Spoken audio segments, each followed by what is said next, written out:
ஜெய் ஸ்ரீ மாத்ரே நமக. ஜெய் குருதத், ஜெய் குரு பரசுராம். நமஸ்காரம். நான் கரூர்லேருந்து வல்சலா பணிக்கர், பிரசன்ன ஜோதிடர். இன்றைக்கி நம்ம தனுசு ராசிக்கு ஆவணி மாத ராசி பலன்கள் நம்ம பார்க்க போகிறோங்க. இந்த ஆவணி மாதம் எப்போ பிறக்குது அப்படின்னா 16/8/2024 வெள்ளிக்கிழமை மாலை 7:44க்கு தனுசு ராசி பூராட நட்சத்திரத்துலேயும் துவாதசி திதியிலையும் ஆவணி மாதம் பிறக்குது. இந்த ஆவணி மாதத்துக்கு விஷ்ணுபதி புண்ணிய காலம் அப்படிங்கக்கூடிய ஒரு சிறப்பு பெயரும் உண்டு. இந்த ஆவணி மாதத்தில் உங்களுக்கு என்றைக்கு சந்திராஷ்டமம் வருது அப்படின்னா 30, 31, 1ஆம் தேதி செப்டம்பர் 1 நைட்டு 9 மணி வரைக்கும் உங்களுக்கு சந்திராஷ்டமம். இந்த 2 நாள் வந்து சந்திராஷ்டமம் இருக்குது.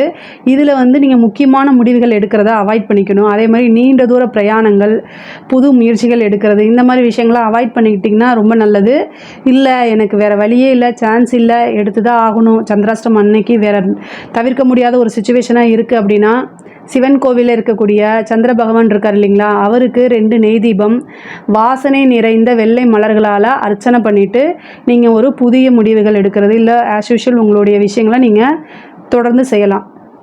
உங்களுக்கு இந்த தனுசு ராசியை பொறுத்த வரைக்கும் லக்கி டேட்ஸ் எது அப்படின்னு பார்த்தீங்கன்னா செப்டம்பர் மாதம், ஆகஸ்ட் மாதத்தில் வந்து 30ஆம் தேதி உங்களுக்கு லக்கி டேட்டு. அதே மாதிரி செப்டம்பர் மாதம் வந்து 3ஆம் தேதியும் 12ஆம் தேதியும் உங்களுக்கு வந்து லக்கி டேட்ஸ். இதில் வந்து நீங்கள் ஏதாவது முக்கியமான விஷயங்கள் செய்யணும்னா இந்த டேட்ஸில் வந்து நீங்கள் செய்யலாம். அதே மாதிரி லக்கி கலர் வந்து ஒயிட் கலரு, ஐவரி கலரு, சாண்டில் கலர், எல்லோ கலர், இந்த கலர்ஸ் எல்லாம் வந்து உங்களுக்கு லக்கி கலராக இந்த மாதம் இருக்குது. நீங்கள் முக்கியமாக ஏதாவது ஒரு சக்ஸஸ் ஆகணும் ஒரு காரியம் அப்படின்னா அன்னைக்கு இந்த கலரில் ட்ரெஸ் போட்டுக்கிறதோ அல்லது வந்து நீங்கள் கர்ச்சீஃபாக அந்த கலரில் வச்சுக்கிட்டீங்க அப்படின்னா இன்னும் கூடுதலாக உங்களுக்கு பலன் கொடுக்கும். தனுசு ராசியை பொறுத்த வரைக்கும் இந்த மாதம் வந்து உங்களுக்கு எப்படி இருக்குது அப்படின்னா தொழில் ரீதியாக வந்து நிறையா மாற்றங்கள் உண்டு. அதாவது உங்களுக்கு 10ஆம் அதிபதி 9ல் இருக்கார்.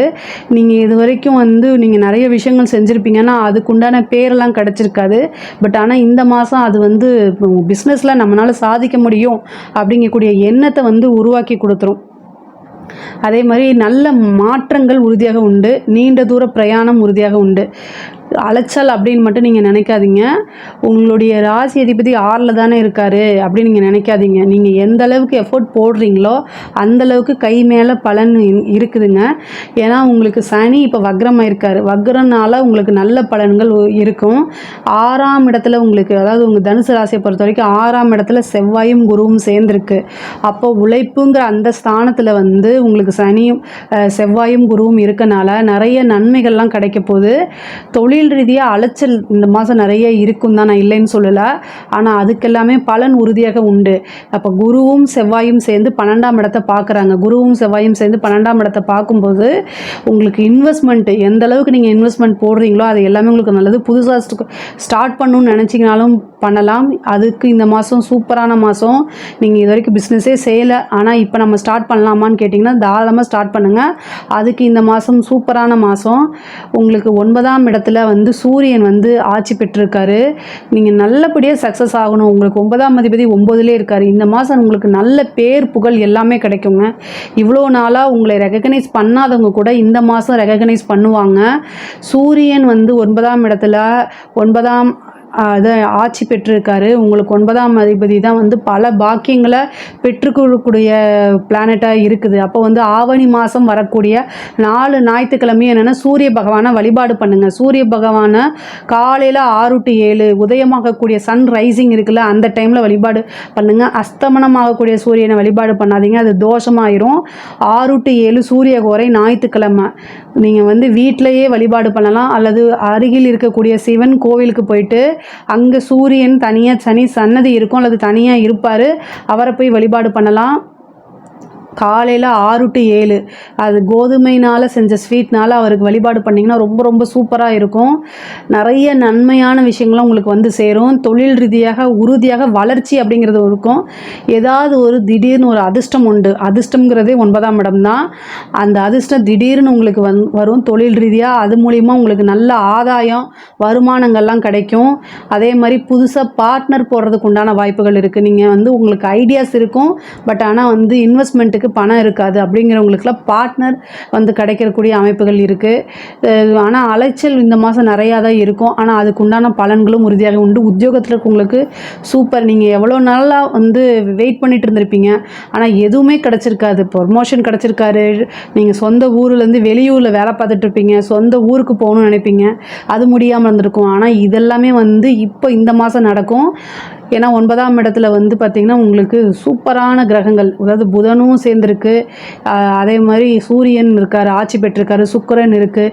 இது எல்லாமே நல்ல சுப கிரகங்களாக இருக்கனால இந்த மாதம் முழுவதுமே உங்களுக்கு சுப பலன் தான். சுக்கிரன் வந்து பார்த்திங்கன்னா உங்களுக்கு 6-11 கூடையவர். அதாவது நீங்கள் உழைப்பை போடுறீங்க, நீங்கள் நினச்ச காரியங்கள் எல்லாமே லாபகரமாக முடியும். அதுதான் நீங்கள் உத்தியோகத்தில் இருக்கவங்களுக்கு ப்ரொமோஷன் கிடைக்கும், அதே நேரத்தில் சேலரி இன்க்ரிமெண்ட்டு கிடைக்கும், திடீர்னு ஒரு இது இருக்கும், அரியர்ஸ் வந்து கிடச்சிரும். அந்த மாதிரி அமைப்புகள் இருக்குது. அதே மாதிரி வெளியூரில் போய் வேலை பார்த்துட்ருக்கவங்க உள்ளூருக்கே வந்து அதாவது ட்ரான்ஸ்ஃபர் வாங்கிட்டு வரக்கூடிய அமைப்புகளும் உண்டு. இந்த கம்பெனியில் வேலை பார்த்தா நல்லா இருக்குமே அப்படி நீங்கள் நினச்சிட்ருப்பீங்க, அந்த கம்பெனிலேருந்து உங்களுக்கு ஆஃபர் லெட்டர் வரும். இது எல்லாமே இருக்குது. படிக்கக்கூடிய மாணவர்கள் வந்து ரொம்ப பாதுகாப்பாக இருக்கணும். படிப்பில் வந்து கவனம் செலுத்தலை அப்படின்னா கண்டிப்பாக திசை மாறி போகக்கூடிய அமைப்புகள் இருக்குது. தனுசு ராசியை பொறுத்த வரைக்கும் எடுத்தால் ஒரு விஷயத்தை செஞ்சே முடிக்கணும் அப்படிங்கக்கூடிய நபராக இருப்பாங்க, புத்திசாலியாகவும் இருப்பாங்க. ஆனால் படிப்பில் இந்த மாதம் அதாவது வந்து 4ஆம் அதிபதி 6க்கு போயிட்டார், சனியும் வக்ரமாயிட்டார், கல்வி காரகனான புதனும் வந்து வக்ரச்சனியோடைய பார்வையில் இருக்குது. அப்போ என்ன ஆகும் அப்படின்னா படிப்பில் ஆர்வமே இருக்காது. புக்கு எடுத்தால் எங்கேயோ மைண்டு போகும். ஏதாவது இப்போ நம்ம டீச்சர் இப்படி திட்டாங்களே அப்படின்னு, இல்லைன்னா ரீல்ஸ் பார்க்கலாம், அது மாதிரி ஏதாவது ஒரு விஷயங்கள்லாம் போகும்னு வச்சுக்கோங்களேன். இதெல்லாமே நீங்கள் அவாய்ட் பண்ணிக்கணும். படித்தாதான் வாழ்க்கை இருக்குன்னு நீங்களாக பாசிட்டிவாகவே சொல்லிக்கணும். பொதுவாகவே தனுசு ராசிக்காரங்க எடுத்தால் அந்த செயலாக முடிக்காமல் விடவே மாட்டாங்க. அப்படியே வந்து ரொம்ப பிடிவாதமாக இருந்து அவங்களுடைய காரியங்களை சாதிக்கிறதுல வல்லவர்களாக இருப்பீங்க. அதையே நீங்கள் பிடிச்சிக்கோங்க. படிக்கிறதுல வந்து பாசிட்டிவாக உங்களை மோட்டிவேட் பண்ணிக்கிட்டு படிங்க. படித்தாதான் வேலைன்னு சொல்லுங்கள். கண்டிப்பாக உங்களுக்கு ஒரு நல்ல பதவி தானாக தேடி வரும். படித்து முடிச்சுட்டு வேலைக்காக வெயிட் பண்ணிகிட்டு இருக்கவங்களுக்கு உயர் பதவிகள் தானாக தேடி வரும். எக்ஸாம்ஸ் எல்லாம் எழுதுங்க. கம்யூனிகேஷன் சார்ந்த விஷயங்களை ரொம்ப கவனமாக இருக்கணும். ஆணாக இருந்தால் பெண்ணும், பெண்ணாக இருந்தால் ஆணுமே வந்து நீங்கள் யார் கூட பழகுறீங்க, யார் கூட பேசுகிறீங்க அப்படிங்கிறதுல கவனமாக இருக்கணும். குழந்தைகளாக இருந்தாலும் சரி, ஒர்க் பண்ணுறவங்களாக இருந்தாலும் சரி, பெண்களாக இருந்தாலும் சோசியல் மீடியாவை ஹேண்டில் பண்ணும்போது கவனமாக இருக்கணும். தேவையில்லாத பிரச்சனைகளை சந்திக்கிற மாதிரி வரும். அதனால் அதாவது உங்களுடைய சிறிய கவனக்குறைவுனால தேவையில்லாத கெட்ட பேர் வரும். நீங்கள் ஒரு தப்பு செய்யலைனாலும் அதுக்கு பனிஷ்மெண்ட் அனுபவிக்கிற மாதிரி வரும். அதனால் ரொம்ப பார்த்து இருக்கணும். குலதெய்வ வழிபாடு பண்ணுங்கள், இஷ்ட தெய்வ வழிபாடு கம்பல்சரி பண்ணுங்கள், இந்த சூரிய வழிபாடு பண்ணுங்கள். இதெல்லாம் உங்களுக்கு வழிபாடு தான் வந்து உங்களோட வாழ்க்கைக்கு சக்ஸஸை கொடுக்கும், உயர்த்தி கொண்டு போகும். அரசியல் துறையில் இருக்கவங்களுக்கு இது ரொம்ப சூப்பரானது. தொட்டதெல்லாமே பொண்ணு அப்படின்னு சொல்கிறது இந்த மாதத்தில் உங்களுக்கு உறுதியாக உண்டு. அரசியல் துறை சம்மந்தப்பட்டவங்களுக்கு, ஃபினான்சியலாக இருக்க பேங்கிங்கு, ஃபைனான்ஸ் சம்மந்தப்பட்டவங்களுக்குலாம் இது சூப்பரான மாதம். கலைத்துறையில் இருக்கவங்களுக்குலாம் நல்ல அங்கீகாரம் கிடைக்கும். திடீர்னு ஒரு ஆஃபர் கிடைக்கும், ஒரு வாய்ப்புகள் கிடைக்கும், நல்ல பாராட்டு விருதுகள்லாம் கிடைக்கும். அரசியல் துறைகளுக்கெலாம் வந்து பெரிய போஸ்டிங் கிடைக்கும். தலைமையிலிருந்து வந்து உங்களுக்கு பாராட்டுகள் கிடைக்கும். பொதுமக்கள் கிட்ட இருந்து ஆதரவுகள்லாம் கிடைக்கும். தனுசு ராசியை பொறுத்த வரைக்கும் ரொம்ப நல்லா இருக்குது. பெண்கள் வந்து ஒரு சில விஷயங்களை ரொம்ப கவனமாக இருக்கணும். கம்யூனிகேஷன் விஷயத்தில் ரொம்ப ஹேண்டில் பண்ணுறதில்ல, பிஸ்னஸ் ரீதியாக வெளியில் போகிறதில்ல, இதிலெல்லாம் கவனமாக இருக்கணும். புனித நதி நீராடல்லாம் இந்த மாதம் உண்டு. ஒரு கோவிலுக்கு போகணுன்னு நினச்சிருப்பீங்க, ஆனால் ஏதோ ஒரு தடையினால் போக முடியாமல் இருந்திருக்கும். அது எல்லாமே இந்த மாதம் நீண்ட தூர பிரயாணங்கள், புனித ஸ்தலங்களுக்கு போகக்கூடிய அமைப்புகள்லாம் இருக்குது. ஒரு சிலருக்கு ஃபாரின் போகிறதுக்கு, படிப்புக்கோ உத்தியோகத்துக்கோ தொழிலுக்கோ ஃபாரின் போகிறதுக்கு உண்டான ஆப்பர்ச்சுனிட்டிலாம் கிடைக்கும். தாயாருடைய உடல்நிலையில் கவனம் தேவை. தாயார் வழி சொத்துக்கள்லாம் வந்து சேரும். தாய்மாமன் உறவுகளுக்கு இடையே இருக்கக்கூடிய பிரச்சனைகள்லாம் நீங்கி சுமூகமாக இருக்கும். மூத்த சகோதரனுடைய ஆதரவுகளும் கிடைக்கும். பொதுவாகவே சகோதர சகோதரி வழி ஆதரவுகள் அனுகூலமாக இந்த மாதம் இருக்கும். தந்தை வழி சொத்துக்கள் இருக்கக்கூடிய பிரச்சனைகள்லாம் நீங்கி சால்வ் ஆகும். கோர்ட்டு கேஸில் இருக்கக்கூடிய பிரச்சனைகள்லாம் வந்து இது வரைக்கும் இழுத்துட்டு இருந்தால் கூட இந்த மாதம் உங்களுக்கு ஃபேவராக அமைகிறதுக்கு உண்டான வாய்ப்புகள் இருக்குது. தனுசு ராசியை பொறுத்த வரைக்கும் இந்த ஆவணி மாதம் நல்ல அதிர்ஷ்டகரமாகவும் அனுகூல மாதமாகவுமே இருக்குது. இதில் ஏதாவது சந்தேகங்கள் இருக்குது அப்படின்னா கமெண்ட்ஸில் கேளுங்க, கண்டிப்பாக நான் ஆன்சர் பண்ணுறேன். நம்மளுடைய சேனலை லைக் பண்ணுங்கள், ஷேர் பண்ணுங்கள், சப்ஸ்கிரைப் பண்ணுங்கள். நன்றி, வணக்கம்.